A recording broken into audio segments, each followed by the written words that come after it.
Bonjour everyone and welcome back to the Waves of Your Soul. I am your humble French tarot reader Marine, and today we're gonna be doing my monthly favorites for the month of June.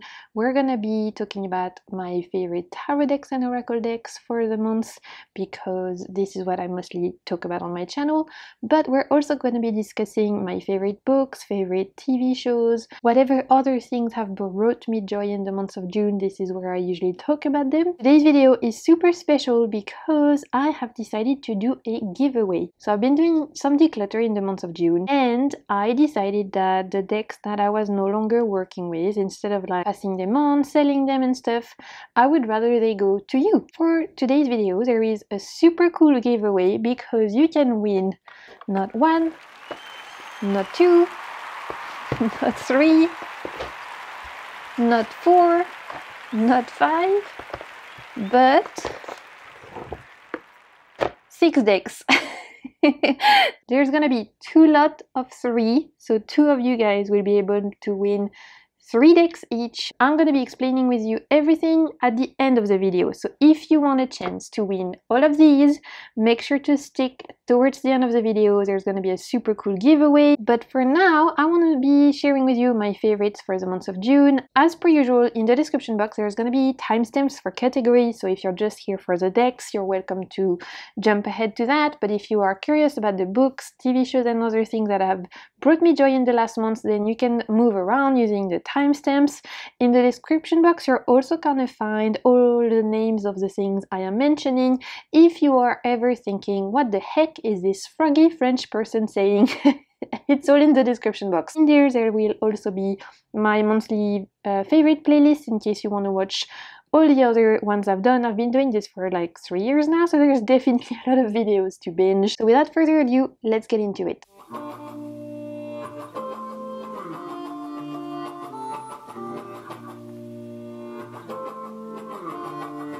Are we surprised this is another monthly videos where it's hands cam only? No, we're not.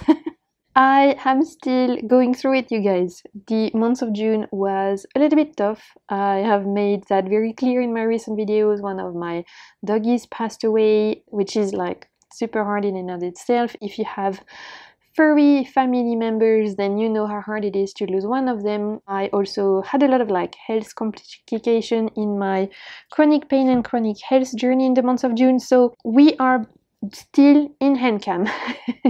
And you're gonna see that my choices of decks and stuff is also smaller a little bit than usual. I mean, there's still like 6 or 7 I want to talk about, but you know, I feel like my practice for the month of June was very much restrained. I mean, normally I can use between, I don't know, 20 decks a month. Like, I have no problem doing that. I'll be using decks every single day, shuffling for myself, for others, for my pick a card reading. I'm changing constantly, going back to things. So I touch a lot of decks in my month normally, which sounds really dirty. I'm not weird, okay? I mean in a normal tarot reading way. But this month, you're gonna see that my practice was very much reduced because it was a bit of a rougher month for me emotionally, physically. So you're gonna see that in my deck choices. Yeah, I just didn't have much energy for anything apart from basic surviving, to be honest. So we're gonna start with book nonetheless, because I have 3 books I wanted to talk about today. I read them all on my Kindle. I don't have a physical copy to share with you, so I'm gonna be putting images here. But let's start with books. The first one I wanted to mention is Half a Soul by Olivia Atwater. This is definitely in the cozy fantasy kind of realm. This is kind of like a mix between Bridgerton Regency era meets magic and fairies, right? If you like the Bridgerton Regency vibes, and if you like the cozy fantasy with like specifically fairies and that type of world, then this is where the two meet.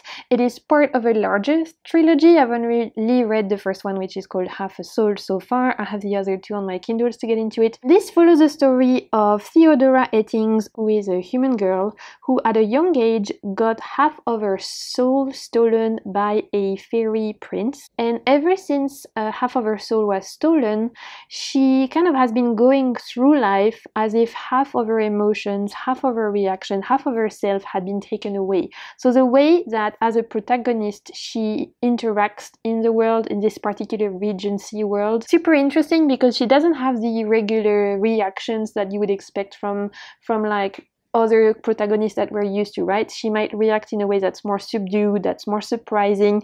And so I love this idea of having a protagonist who is acting and reacting to the world in a very different way, thinking about, okay, what would happen if you had been stolen half of yourself? So I love that kind of point of view. Her monologues and her point of view was really interesting in the story. And so it follows the story of Theodora and her cousin going to London because they are trying to find a husband for her cousin who is from a good family. Theodora is following along because she doesn't have many prospects herself, but she wants to accompany her cousin in this endeavor. So all of this feels very Bridgerton-y with all the balls and, you know, courting and stuff. But obviously Theodora meets someone quite peculiar and interesting, who is the Lord Sorcier, a mysterious and magical wizard who is acting here in the court of England. And so her cousin gets in touch with this particular Lord Sorcier to try and see if they can help Theodora's curse and try and see if they can restore her soul fully. That's the premise of the story. This is very cozy fantasy, so there's not huge stakes. It's one of those that if you enjoy packed action and on the edge of your seat stories, no, this is not for you. There isn't much happening in this book. I enjoy the idea of bridging the Regency Bridgerton vibes with fairies, curses, and magic. I thought that was really cool.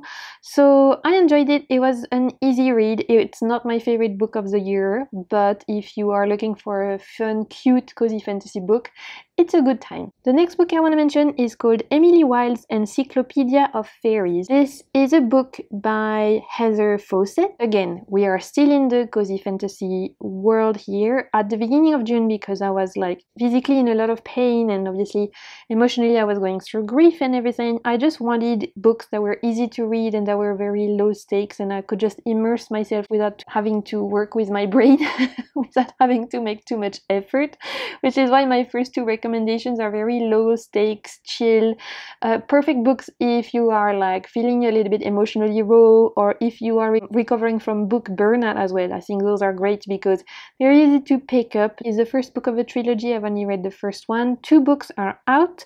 I should have said for Half a Soul, 3 books are out. You can get the whole trilogy. For the Emily Wilde's Encyclopedia of Fairies, there's only 2 books out. So I read the first one. And so this follows the journey of a professor, Emily, who is a scholar at the University of Cambridge. And she specializes in fairies because in this particular world, it's kind of like our world, but as if fairies were very present and very like common and they were making themselves known. So humans have to cohabit with fairies, all kinds of fairies. And so what I loved about this particular book, to be honest, I prefer this one to Half a Soul, is that the depiction of the fairies were more in line with how I imagine fairies to look like, which is very Brian Froud type. It's Brian Froud's Fairy Oracle. It's a mass market deck. You can still get it on Amazon and stuff. And so these depictions of fairies, which are very like rooted in nature, some of them are beautiful, but some of them are a little bit more ugly, right? Are very in line with the way that Emily Wilde's Encyclopedia of Fairy was approaching fairies. So I really appreciate this idea of like fairies not necessarily as beautiful ethereal beings, but as some of them being a bit weird and almost like spooky in ways. And so anyway, I'll show you some images of that. Even though this is not relating to the book, for me, it kind of like matched in aesthetic. So in Emily Wilde's Encyclopedia of Fairies, we follow the scholar Emily who is studying fairies. She's working on her encyclopedia, right, of cataloging all the fairies in the world. And she is deciding to go to Iceland or like a northern part of Europe. I don't think it's specific where it says, but I'm imagining it somewhere like the very, very north of Sweden or maybe Iceland, something like that, to study a very specific type of fairies that have never been studied before. And so this is written in a bit of a scholar way, right? We have bits of her journal where she's categorizing fairies in a more scholarly way. So if you like that type of like academia fun type into your books, you will enjoy that. There's definitely stories around dark fae magic and friendship, and there's a bit of a grumpy romance. She going to this village to study these fairies as she interacts with these humans and the fairies there, and as she's writing her encyclopedia, her book. I won't tell you too much because I don't want to spoil you the story, but I will say is that if you are looking for a cozy fantasy, again, very fun journey through like the Feylands and magic, something not too high stakes. Again, there's not tons of characters and map and weird names that we have to learn. And there's still a little bit more action than Half a Soul. Then I would totally recommend it. For me, it was a joyful read. It was easy, it was breezy. I love the academic side of it, the idea of a true encyclopedia, trying to categorize fairies and stuff. I thought it was really cool, the way that the fairies were depicted. Like I said, it reminded me of Brian Froud's Fairies, which I really love. So this was definitely a fun read. The last book I want to mention is called The Sword Defiant by Gareth Hanrahan. I'm so sorry, I'm not sure how you pronounce that, so I might be butchering that. So after my little like cozy fantasy break, I was totally in the mood to move on to something a little bit more thick and juicy. And so this is where The Sword Defiant came into play. So this is also part of a trilogy, although I've only read the first book, and honestly all of these books kind of act on their own. You don't need to read the other ones, although I definitely want to. I am just starting the second book in the trilogy, but The Sword Defiant is definitely a more, I would say, regular fantasy, packed with action, packed with adventure, a lot of time, edge on your seat type of adventure. However, it has a unique twist in the sense that both of the main protagonists are definitely older than your stereotypical fantasy protagonists. They are well in their 40s, and I loved that because I read a lot of YA, right? And I read even just a lot of like fantasy in general, and usually a lot of the protagonists are very young. So to see here a fantasy type world where two of the protagonists are in their 40s, one of them is a mother and the other one is like this rugged, tired warrior who is sick of life. And I was like, yeah, hashtag can relate.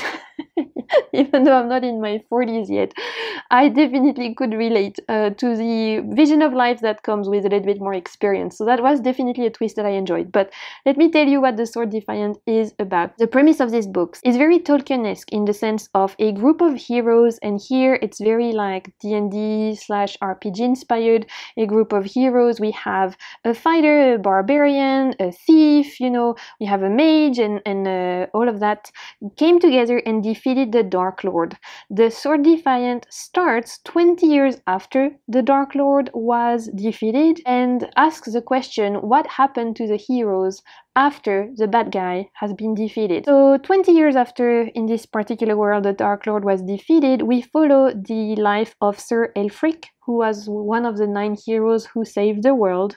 He is a rugged, like I was saying, in his 40s warrior who has been trying to move on from his, I guess, PTSD and trauma of trying to of fighting all his life to save the world, and not really managing to make a life for himself once the Dark Lord has been defeated. It's like he's been living his life constantly fearing that something else bad is gonna happen. Follow his story as 20 years after they defeated the big bad boy, does his usual tour of the land, checking that everything is still okay, because he hasn't been able to quite move on and get back into regular life. For 20 years he's been on pause, right? He's been on wow, something bad is gonna happen again. And whilst he's doing his tour of trying to check that everything is still okay, discovers that where the Dark Lord was buried has been reopened, and only one of his previous companions know where this tomb was, because only one of his 9 heroes were together when they defeated this particular Dark Lord, and only them know where this particular bad villain was buried. And so suddenly he's realizing that his past friends and heroes potentially may have become villains, and so there's all of that entails. And at the same time, we follow the story of his sister, who is a mother, who's also in her 40s and who goes on an adventure not by choice but because she's trying to go after her son who decided that he wanted to be an adventurer, and so she's trying to catch up with her son to take him to beg him to come back home, and she ends up going on an adventure herself. That's the premise of the story. I hope I did a good job trying to explain it. Truly, the key core of things here is thinking about, in a Tolkien-esque world where the big bad guy was defeated, what happened to the group of heroes who defeated him? What became of them? Did they move on? Did they make a life for themselves? Did they get traumatized? Did they die? What happened? Did they stay good? Did they become evil? All of those questions, and it was awesome. I can't recommend this book enough. I love the fact, like I said, that we had older protagonists.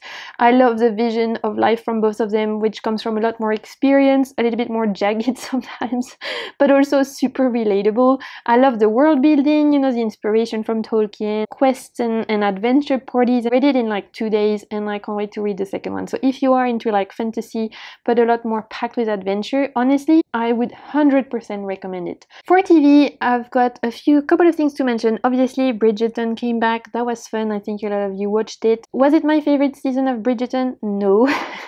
I mean, I thought that it was a bit rushed, and even though I love Penelope, I think she's awesome, I felt like her story deserved a bit more time. It felt a little bit rushed. So I would have totally appreciated being extended to 2 seasons personally. It was still fun. I mean, I still binged it, so it was still enjoyable. One other TV show I wanted to mention though that definitely brought a lot of joy in the month of June. Delicious in Dungeon on Netflix. It's an anime that is inspired by Dungeons and Dragons, but also it's a readaptation of a manga that exists as book form, I believe.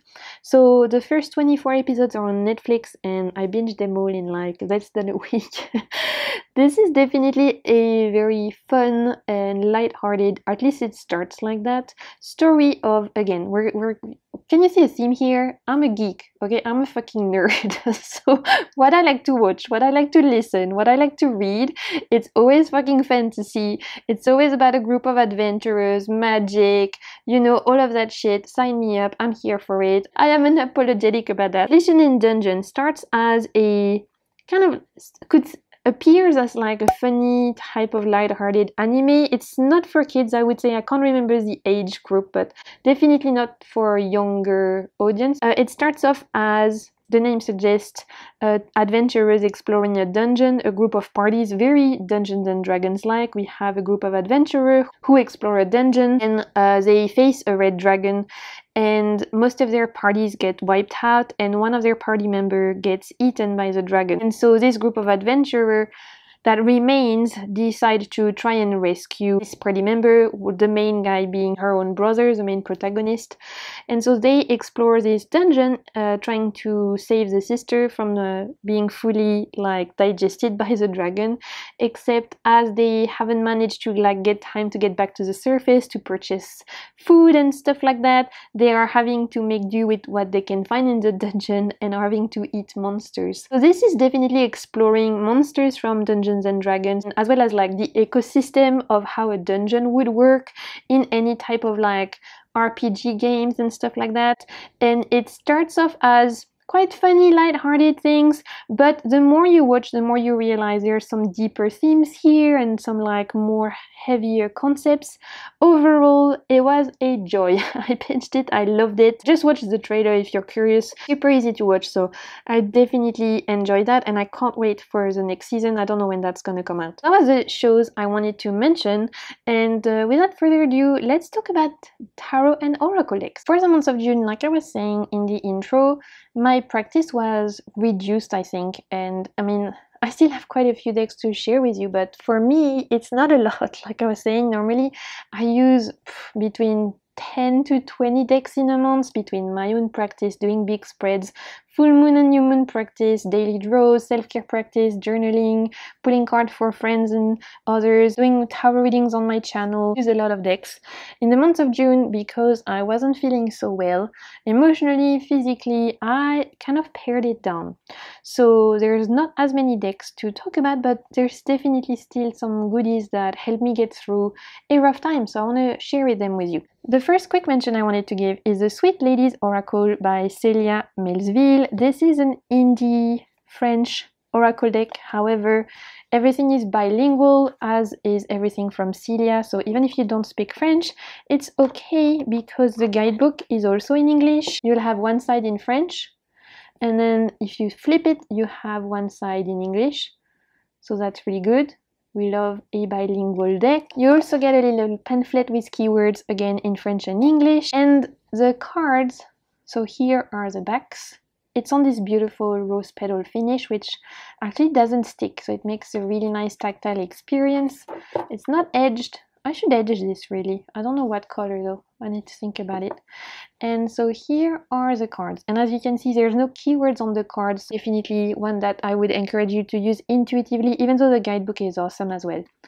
As I was watching Bridgerton earlier this month, I pulled this out and it was super fun. So this is for me a super intuitive oracle deck that I love to call my grandma deck, because my maternal grandmother passed away in 2020 during COVID, and I miss her a lot. We were super close, and in her house she had all sorts of things like this, like teacups and you know, just decorations that were giving very that. So every time I use this deck, I feel like I'm connecting with her. Really lovely. So that's one of the first reasons why I love this deck. The second of all, I mean, it's gorgeous, right? Can we agree? It's beautiful. These are images taken from pre-existing artwork that Celia has slightly reworked and retouched and stuff to make you know, more, I guess, clear and bright. And as the name suggests, the sweet ladies, the majority of the protagonists depicted are ladies. I love that. I think it's cute. I love her. She's so cute. She's like, peekaboo, I see you. I don't know, this one makes me laugh. There's like different depiction of women. Some of them are workers, merchants, noble, wives, mothers, daughters. There's everything here, and it's beautiful. It's a very gentle energy. It's fully intuitive. I love using this one intuitively, even though the guidebook is really cool. The way it's written feels very like Bridgerton, you know, like, dear gentle readers. Very that. So it's super cute. I enjoy this one.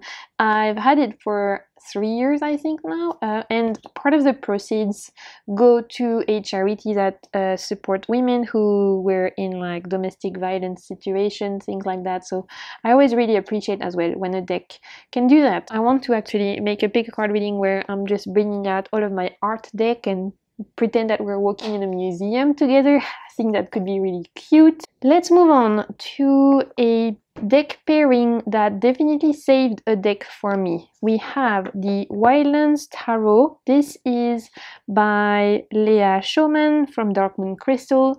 And this is the indie edition, but I'm thinking maybe it's gone mass market, which is great news if you guys want to pick it up, because it's definitely more affordable now than when I got my own copy. The oracle that was saved from the decluttering thanks to this deck was the Work Your Light Oracle deck by Rebecca Campbell, artwork by Danielle Noel. And this is an oracle deck I've had for years. I never managed to really bond with it, and as I mentioned, in the month of June I've been doing some decluttering because I had some time. I was bedbound a lot. I had time to think about what decks I wanted to keep, and the ones that I didn't want to keep, they're all in the giveaway. This one was definitely on thin ice. It was ready to go until I paired it with this, and they went so well together that I decided to give this one a new chance. So here are the backs of the oracle cards. Like I said, this is a mass market deck. Here are the backs of the tarot deck, which is Polaroid size, which I love. I think it's super cool the way that they've done that. It's really unique and we don't see that very often. So here is the tarot deck and here is the oracle.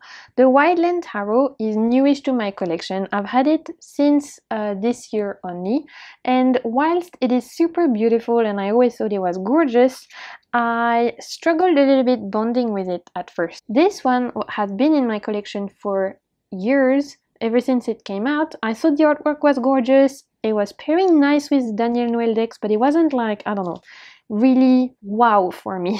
And what bothered me with this one was a lot of the wording is a little bit starseedy vibes, which is not me, right? I'm not a starseed. I'm not a celestial being. If anything, I'm a freaking goblin or a hobbit.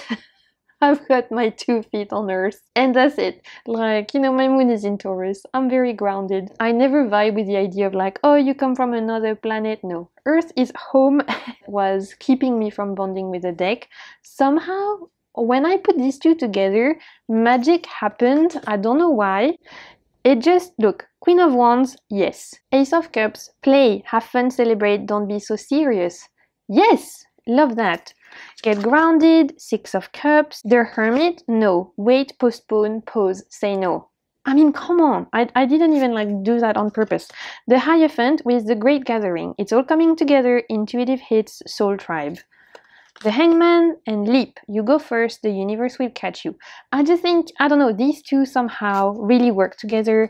I really like them. We have 8 of Coins, Keepers of the Earth, you're not alone, Ancient Ancestors stand beside you. I'm not a huge deck pairer in the sense of I definitely don't have any issues using decks on their own, but sometimes when a deck is on C-Nice and I struggle to bond with it, finding a good pairing for it can definitely save it for me, and this was the case for definitely the Oracle, and it even made me appreciate the Tarot even more, because even though this is something I always found very aesthetically pleasing to look at ever since I bought it, I hadn't managed to make a emotional connection to it. They make a little deck family now. That's the Wildlands Tarot and Work Your Light Oracle cards. I only got 4 more decks to share with you guys that I used in the month of June, because like I said, I really pared down my practice in the month of June. I was still pulling cards every day because honestly I would have to be on my deathbed not to pull cards. I think the longest I've ever gone without pulling cards since I've learned tarot is probably a week, and that's really when I've been at my worst physically, maybe at the hospital and stuff like that. Otherwise, even when I'm feeling like absolute garbage, I will still pull a couple of cards, I'll still do a spread. Even lying down, I'll find a way, girl. I'm a deck goblin through and through, and cards bring me joy, so that's something that even when I feel like shit, I go back to because they help me get through, right? So one of the decks that I used a lot in the month of June that definitely brought me a lot of comfort, you've seen it already a lot, I've been blabbing on about it, but what can I say, I'm obsessed. It is Sundar Tarot by my friend Angie. This is the main tarot deck. These are all the extra cards I've put on the side. Created by my friend from A Cup of Tarot. It's a deck that she created thanks to the use of artificial intelligence, but that she then edited herself, corrected herself, and infused with her Indian heritage, her Indian culture. And so she super kindly sent this prototype to me, and wow, you guys, I've been completely obsessed. I mean, I've been talking about it in every single recent video, so if you watch those, you know I love this. I love the fact that it represents her culture. I love the fact that it has Angie energy. Even though I'm not an AI girly normally, this has so much soul. It feels so special. It feels infused with just everything, you know, culture, heritage, joy, Angie's knowledge of tarot, because she's also a great tarot reader. I have no words but good ones for this. I'm super biased because Angie's my friend and we talk like pretty much every day.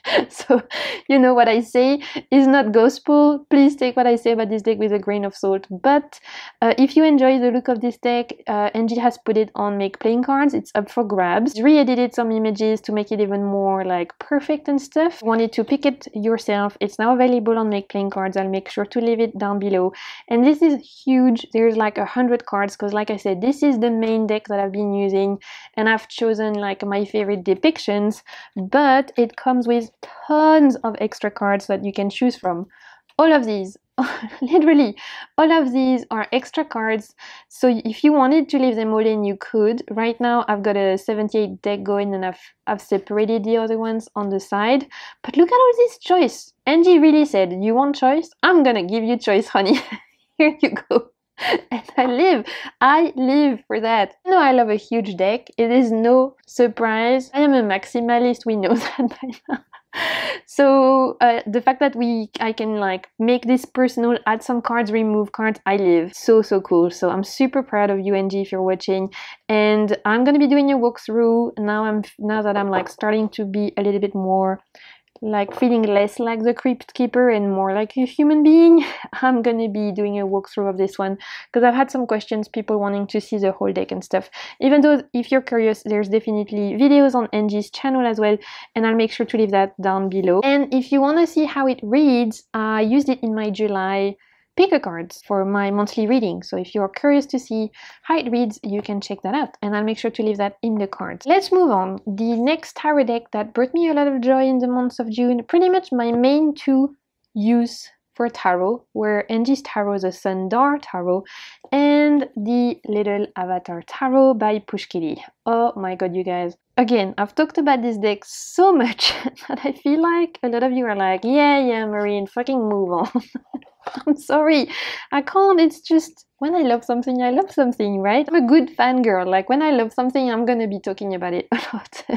Anyway, this is by Pushkili. It's an indie deck inspired by Avatar The Last Airbender. And so I discovered Avatar The Last Airbender, the anime, this year. I know it's been out since the early 2000s, and a lot of you grew up with it. It was an Iranian reunion when I was young, and then I guess I was too old by the time I could have watched it on the internet and stuff. Years. A lot of you were like, Marine, you should watch Avatar The Last Airbender. It's your vibe, you're gonna like it.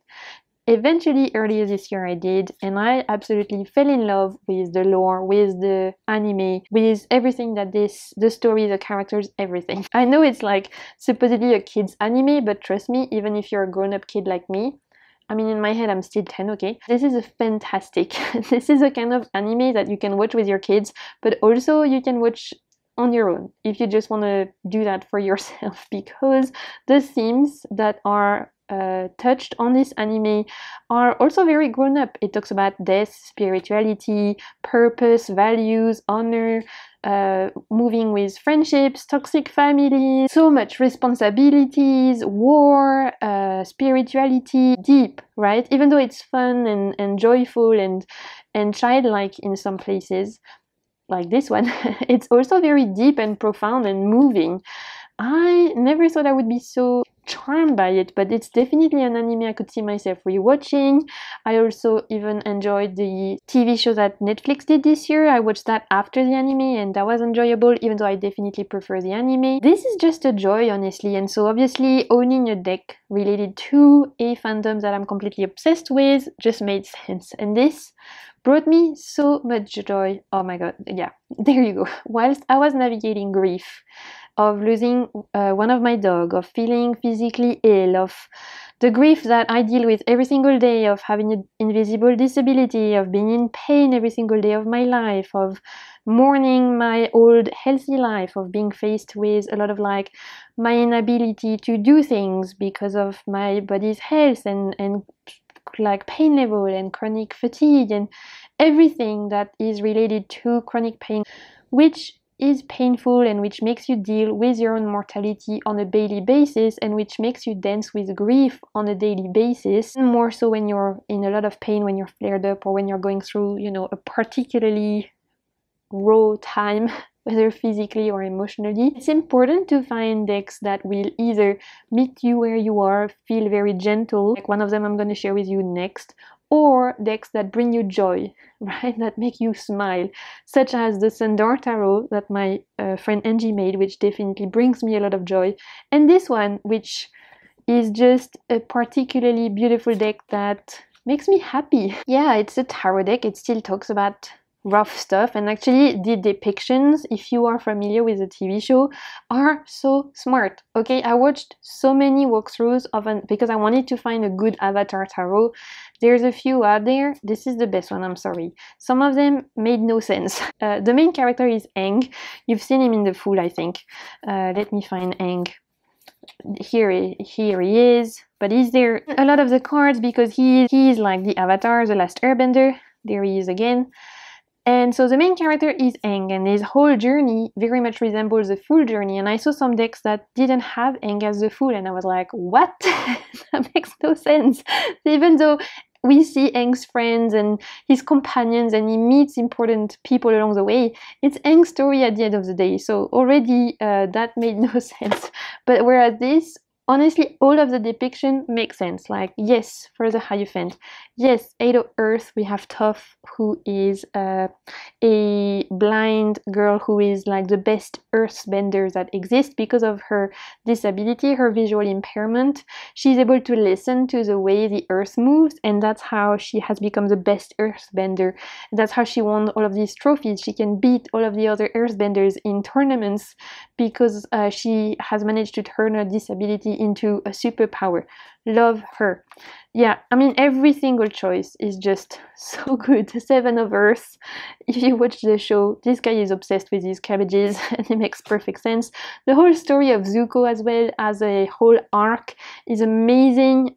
Just honestly, if you've not watched the show, watch it. You're gonna enjoy it. It's the perfect like gift to give yourself if you want something fun, lighthearted, but also with meaning. All the choices make so much sense. So I love when a pop culture inspired deck actually makes sense and you can actually use it as tarot. And I've been doing a lot of readings for others with this one, even for people who hadn't watched Avatar, and even they got a lot out of the depictions. Even though they didn't know the characters or anything like that, they could still see a lot in the depictions. When you know that a pop culture slash fandom slash lore inspired tarot deck is still a great workable tarot deck, is when even when people who haven't watched the show can relate to it. Yeah, perfect. Another pop culture tarot deck that I really enjoyed in the month of June. I didn't use as much as the previous two. I used more towards the end, but I still wanted to mention, kind of give you my thoughts because I shared it in a haul and I wanted to go back, tell you how I've been getting on with it. It is the Legend of Zelda Tarot. This was a Kickstarter I had backed last year. Wouldn't deliver to Reunion, so I had to get it sent to my friend in France and then she passed it on to me. So I finally managed to get my hands on it this year. So this is inspired, as the name suggests, by the video games Zelda. Starter actually came with 2 decks. You had one main deck and then you had a separate Major Arcana that was inspired by the latest video game from Zelda at the time, which was, I forgot the name on it. Someone is screaming at the screen and it's ridiculous because I've clocked like 120 hours on that latest game and I forgot the name of it. Brain fog. When I tell you my memory is shite, I literally have clocked 120 hours on the latest Zelda game and I can't even tell you what it's called. And it all had the same backing, so you could kind of choose your favorite cards and make your own deck, which is what I did. I've made my own. It came with a little guidebook, and I don't know if this is still available or if it was just a Kickstarter exclusive. When I searched for it, I couldn't find anything where you could purchase it, but then I saw some Kickstarter comments about a potential reprinting, so I'm not sure. The one thing I will say is the cardstock, girl. It's so thin. It's paper. And you know me, I'm not a cardstock snob at all. If I like a deck and it's printed on toilet paper, hey, I'd still like it, okay? Which is why I still like this deck. But if you don't like super thin paper type card, forget about it. Honestly, because I love the artwork and because it's, again, a lore and world that I love, I don't care. I love this. Doesn't matter if it's super thin. I've used this recently in a pick a card reading. I've been filming a lot of pick a card readings, so I don't know which one it was, but I know it's like there's a pick a card reading coming where I use this one. So watch out for those if you want to see how it reads, because honestly I was so surprised with how well this reads, and that's why I have been like using it more towards the end of June, and I've been like, even on Instagram in the month I open my stories for readings for you guys to just ask for one card pool, and I would like give you a message and stuff if you had a question, and I use this one and it spoke so well. So another example of a fantastic tarot deck inspired by a pop culture that still functions as a working tarot. We love to see it. And these motherfuckers, I hate them. Big nope. Not today, Satan. Not today. Every time they came up in the most recent game, hell no. Run away in the opposite direction. As soon as I was seeing the ground move a little bit and the music started to come on, fucking run. Abort mission. Run. I even, at one point, right, I jumped into the water because these are terrifying when they come up. They're monsters you have to fight in. I can't. I mean, my nerves can't take it. When I say I've put 120 hours into Zelda, it's mostly doing stupid shit like rescuing Korok or, you know, trying to glue stuff together that don't belong together. I'm not really good at fighting monsters and stuff. I mostly run around collecting mushrooms. But these motherfuckers always lurking in the shadows trying to ruin your good mushroom picking time.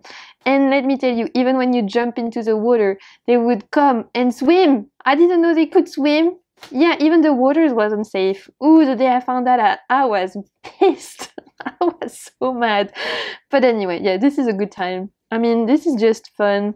Love, right? We're all obsessed with the fish people. So yeah, this is fun. It's definitely a good reinterpretation of the lore and the world of Zelda, of all the different games. But like I said, there's a major arcana that was done specifically for the latest one. Yeah, I mean, this is fun. Look at that. The colors, the artwork. I don't know if this is still available, like I said. Maybe check out the Kickstarter. Last deck I want to talk about before we get into the giveaway. Okay. In my emotional blanket, my comforter, the equivalent of a plushie in a deck, the I'm Here Oracle by Murphy Pine. This is an indie oracle deck, super comforting, gentle, hug in a deck type of vibe, which has been exactly what I've been needing this month. Like I said, June, it's kind of shit. Let's not dilly-dally around it. It was kind of shit. So I wanted to either use decks that made me happy or comforted me. And this one definitely did the latter.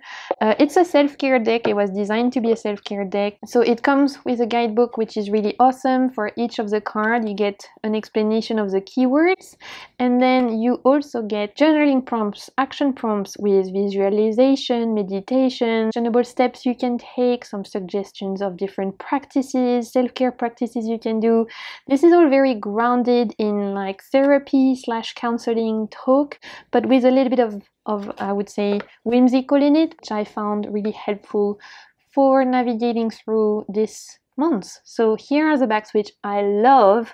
My god, clouds for backs, genius, so cute. Look at that. Freaking love that. So the deck depicts all of these blobs, blob being, which I adore. I think they're super easy to relate to. They kind of remove the face and the shape of an individual being, and you're left with almost like what your soul would look like, or your spirit, which I love. And then on each of the cards you have one keyword, which is again very action prone, very like actionable step vibes, and you have a key sentence. So if you wanted to just use the deck without the guidebook, and I've done that quite a lot of the months, you could. What's on the card is more than enough, but the guidebook is also really well written, and so this is honestly a joy. It's like a hug in a deck. I've been absolutely adoring it, and whilst I was navigating grief and pain, and this met me where I was, this felt very empowering and caring and nurturing, and gave me some good actionable steps every day that I could remember to connect back to myself. I've pulled with this for other people, and they ended up even purchasing the deck because they loved it so much. For wrapping up readings, you're gonna see it a lot in my pick a card because it's fantastic. I've used it as daily card pull, as like a little self-care, and it was really nice. Even when this was the only deck I would pull from, it felt perfect, affirming, gentle, useful, because it actually gave me things that I could actually do. actually a great English Marine. Anyway, it gave me things that I could put into practice. Yeah, that's better. In my day-to-day. And I think the artwork is super charming. I love the fact that it's super colorful. It just appeals to a lot of people because, like I said, I've pulled cards for friends and stuff, and without a doubt, every single one was like, oh my god, I love it. This was originally a Kickstarter that I personally missed. I didn't even realize this was happening 3 years ago. And then they were pre-orders open for the deck, and I received my copy within 3 weeks, I think, maybe 1 month max, which for me is super fast. I was really impressed with how fast I got this, and I was very happy that they had some leftover decks. And at the last time I checked, you could still do that. You could still pre-order the deck. I know some of you had some bad experiences with the Kickstarter. I've heard that a lot. Personally, I can't speak of that, obviously, because I didn't do the Kickstarter, and my personal experience with getting the deck was super easy, super fast, and really good. So I'm really enjoying this one, and I can definitely see this going into my top 10 Oracle decks of the year. Before we go to the giveaway, let's pull a card, see what we need for everyone watching. What do we all need right now as a collective? For all of us watching, let's pull a little card, little self-care. We have Root. Oh, that's one of my favorite cards.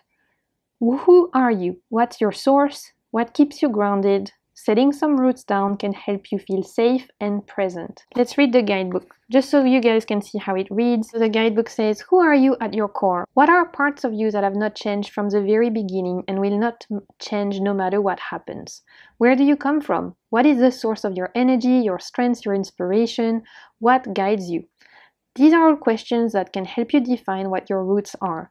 These roots will help you feel grounded and safe and can also provide clarity and a sense of direction, especially when you feel lost or confused. Listen deeply and allow your inner voice to tell you who you are, what anchors you to the earth, and where your strength comes from. A tree cannot grow towards the sky without the roots to match and counter the weight. So root yourself in the ground as you stretch up and out.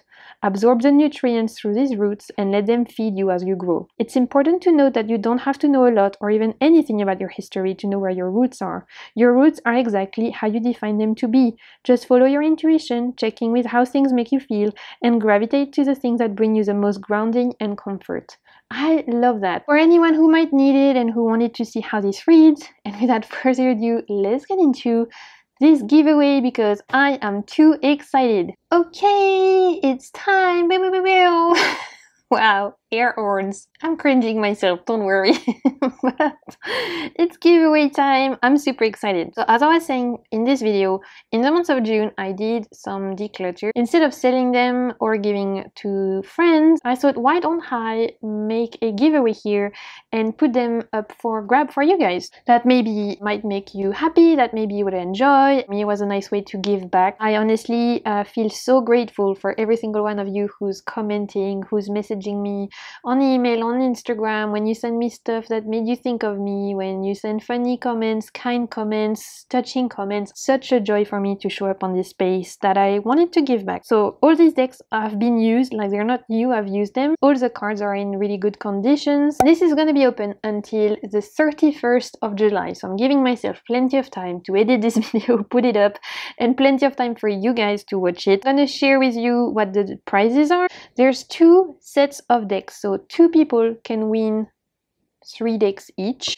The first one is what I've called the Daytime set. The Muse Tarot, the Ethereal Vision, and the Herbcrafted Tarot. And I'm going to quickly share with you all of them. This is the Daytime package. All you need to do to win these is be subscribed to my channel. That's super important. I'm going to check. I'm not going to make someone win something if they're not subscribed because I really want to reward, you know, my subscribers, my viewers. You have to like this video and in your comments make sure that you say daytime. One word, daytime, all together. D-A-Y-T-I-M-E. All in one word. I don't care even if you just comment daytime, it doesn't matter. Just make sure that in your comments, if you want this particular package of these 3 decks, you write daytime in the comments. The Herbcrafted Tarot. It's a gorgeous mass market deck. I absolutely loved it. As you can see, my deck is in really good condition. Loved using this one, but I've decided to pass it on because most of these plants are not local to me, and so even though this is fantastic and by one of my favorite authors ever, Joanna Powell Colbert, I love her Gaian Tarot, my time with it is done, mostly because I feel like I've learned all I could from it, and a lot of these plants are not local to me, so I know it might resonate more with someone. It comes with a guidebook, which is, again, really great. Same package. I'm also putting up my copy of the Muse Tarot again. The box is really good here. I didn't even bonk this one, so go me. And And I did edge this deck in pink, so this was something that it doesn't normally come this way, but again, my cards are really good. I take good care of my decks normally. The boxes, sometimes not so much, because I'm clumsy and I drop things, but the cards I'm always like very careful with. This is an amazing deck. I really enjoyed working with it. So you know what, this would make someone very happy. Again, it comes with an amazing guidebook. It's super colorful, it's collage, it's vibrant. And the last one that I'm included is the Ethereal Vision. The box is a little bit bonked because I told you I am clumsy, but the cards are perfectly fine. The deck, I also edged this one in gold, so you're getting beautiful gold edging. Here are the backs, and again, this is a fantastic deck. I don't have anything bad to say about this. I loved using it, but it just would make someone else happy. This is the last deck I'm included in the daytime package. I said daytime because all of these giving me like daytime vibes, and the other one is nighttime. Honestly, it's just because I needed an easy word to look for in comments. So this is why I call it daytime and nighttime. Again, if you want a chance to win these 3 decks together worldwide, I'm gonna send it for you. I'm gonna be putting them back in order. I'm gonna cleanse them before I send them to you. I'll probably include some little stickers and a little handwritten letter and stuff. So if you want to win this one, make sure you write in the comments down below daytime. Now, because what's better than 1 winner? 2 winners! So I have 3 more decks to make you win. Again, these are all used decks. They used to be my decks, so don't expect like brand new in the cellophane. If you don't like the used decks, please don't participate. But if you don't mind, if someone has touched the deck before, and again, I'm going to put it in order and cleanse it before I send it to you, and this is going to be for you. Nighttime package. We have the Amenti Oracle, the Phantasma Tarot, and we have the Tarot of Sacred Feminine. So if you want to get a chance to win these 3 decks together, all you have to do is, again, be subscribed to my channel, very important, like the video, and make sure that in your comments you have the word nighttime all together. Nighttime, 1 word, no space, otherwise I'm not going to be able to look for that in the comment like generator winner thing. You are welcome to put yourself forward for winning both the daytime and the nighttime package. In that case, just make sure that in your comments you have the word daytime and you also have the word nighttime. Obviously, I'm going to pick 2 winners. There's not going to be 1 person winning both of these. So if I pull the same name for both, first, hey, you're very lucky and you should play the lottery. And second, I will draw again because I want 2 winners. So in my nighttime package, you can win the Phantasma Tarot by Paulina Fay. Again, fantastic deck. I don't have anything bad to say about it. The box is in perfect condition. I enjoyed using this deck. My time with it is done really. I'm not really drawn to this deck any longer. And so I thought, well, might as well share it, spread the love. It's gonna make someone very happy. As you can see, my cards are in really good condition. This one I've already cleansed and put it back in order for you guys. But beautiful Paulina Fay artwork. That's the first deck as part of the nighttime package. The second deck of the nighttime package is the Amenti Oracle. A little bit of a bonk here. I'm sorry. I told you I'm clumsy. So a little bit of a bonk here. Nothing too major. This is again a fantastic oracle deck. This is inspired by Egyptian mythology. And it is inspired by the philosophy of Maat specifically. So on each of the cards, you will have a mantra or like a affirmation that is all inspired by the emerald tablets. Again, this is fantastic. I've really enjoyed using it. I've had this for a while. I just don't really use it anymore. And instead of it gathering dust in my room for no reason, might as well share it with you guys and make someone else really happy. You put the talk box in the box, and then on top of that you have the guidebook. So that's the Amenti Oracle. Last deck as part of the nighttime package, we have Tarot of the Sacred Feminine. This one, the box was always a little bit fragile, so I did have to tape it. I'm just letting you know. It's nothing, again, nothing major. It's one of those Lo Scarabeo. Here are the backs, and as the name suggests, this is rooted in mythology, goddess energy, the divine feminine. It represents goddesses from different pantheons. It's a really deep spiritual deck, which is why I put it in my nighttime vibes. I love this card with Sekhmet. This has given me some profound readings. I have really managed to channel some really good readings out of this one, but it's one that I've realized I'm no longer really using. So again, might as well make someone else happy. Great for working with the divine feminine, goddess energy, especially dark goddess, I would say. My guidebook has a little bit of a thingy here because that happens after a while when you use the guidebook. Have it in French, English, Spanish. So that is the last deck that I'm gonna be putting up for winning for the nighttime package. So to summarize, you have 2 chances to win 3 decks: the nighttime package and the daytime package. You can participate for both. You can just go for the one you want. Just make sure in your comment you say daytime and or nighttime. You have until the 31st of July. It is open worldwide, and then I will announce the winners on the 1st of August. On my YouTube channel, I'll do a post. So make sure on the 1st of July, keep an eye out for my community post, and then we can get in touch via email for the winners. We'll get in touch and we will make that happen. I hope there's gonna be people who are interested. I hope I'll have people participating. I mean, it's kind of sad if I do a giveaway and nobody cares about them, but I would be happy to get these decks if I hadn't worked with them yet. So hopefully some of you out there will be happy to participate as well. And on that note, my friends, this is it. So I'm gonna be leaving you here. I'm gonna be wishing you a wonderful day. Again, thank you so much for being here. This is why I wanted to do a giveaway, because honestly I'm just so grateful for all of your support, your kindness, your awesomeness. Just, you are freaking amazing. Until my next video, I'm sending you so much good vibes and keep navigating the waves of your soul. Bye.